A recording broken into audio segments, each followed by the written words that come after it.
नमस्कार, मेरा नाम सी जय गोविंद शर्मा। आज हम बात करते हैं होम लोन के बारे में।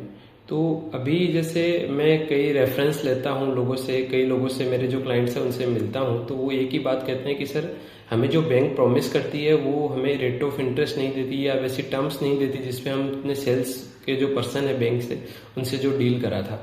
तो इस बारे में मेरी 2 से 3 राय है आपको। पहली बात यह है कि आप जब भी बैंक में जाते हैं, आप किसी से डील करते हैं, तो आपको जो प्रॉब्लम आती है वो इसलिए आती है क्योंकि आपने प्रॉपरली जो आपका जो सैंक्शन लेटर है उसको रीड नहीं करा है, ना उसके एग्रीमेंट्स को आपने प्रॉपरली स्टडी करा है, तो उसके कारण ये आपको प्रॉब्लम आती है। तो फर्स्ट ऑफ ऑल ये है कि आपको जब भी होम लोन लेने जाए तो आप 1 महीने 1.5 महीने पहले प्लानिंग करिए, जिससे आपके पास क्या है, अच्छा खासा टाइम रहता है, आप कोई भी हरी में नहीं रहते। जनरली क्या होता है, बिल्डर से हम परचेस करते हैं तो बिल्डर का प्रेशर रहता है कि फास्ट पेमेंट कराओ, और हमसे किसी और पार्टी से भी परचेस करते हैं तो उनका भी प्रेशर रहता है कि हमें फास्ट पेमेंट कराओ।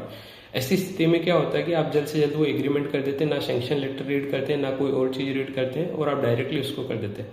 सेकंड थिंग ये होती है कि आप जैसे एडवर्टाइजमेंट या कहीं पे भी देखते हो तो आप लोएस्ट रेट ऑफ इंटरेस्ट देखते हो, पर आपने प्रॉपर बैंक सिलेक्ट नहीं करा है, प्रॉपर आपने ऑर्गेनाइजेशन या इंस्टीट्यूशन सिलेक्ट नहीं करा है आपकी नीड के अनुसार, तो उसके कारण भी प्रॉब्लम आती है। इसके लिए आपको क्या है, या तो आपको इस चीज़ की पूरी नॉलेज होनी चाहिए, आप प्रॉपर कंसल्टेंट से या अपने सीए से आपको प्रॉपरली मिलना पड़ेगा, उनसे समझना रहेगा। अगर उनको नॉलेज नहीं है तो वो आपको किसी को रेफर करेंगे, बट आपको प्रॉपर जो पर्सन है उनके साथ ही आपको ये डीलिंग करनी पड़ेगी।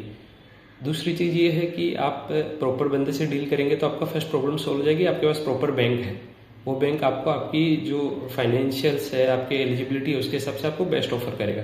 सेकंड थिंग है कि जो उन्होंने प्रॉमिस करा आपको, वो प्रॉमिस आप चेक कर पाओगे सैंक्शन लेटर में, अगर आपके पास टाइम रहेगा तो, और आप उसके लिए बार्गेन कर पाओगे कि नहीं ये चीज़ हमारी बात नहीं हुई थी, देन बैंक उसको रेटिफाई करता है। थर्ड थिंग ये है कि जब बैंक आपको सैंक्शन लेटर कर देता है उसमें इंश्योरेंस का क्लोज डाल देता है, आप उसमें भी बार्गेन कर सकते हो कि सर हमें इंश्योरेंस नहीं लेना, हमारे पास टर्म प्लान है, अगर हमें कुछ हो जाता तो हमें वो टर्म प्लान से हम सिक्योर हो जाएगी हमारी फैमिली, आपके लोन को किसी भी तरह की दिक्कत नहीं आएगी।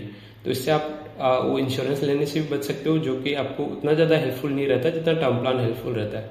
उसके बाद मेन बात ये आती है कि हमने होम लोन ले लिया है और सर अभी आरबीआई हमने रेट बेनिफिट्स करके दिया है, रेट डाउन करके दिया, पर हमारी बैंक नहीं करी।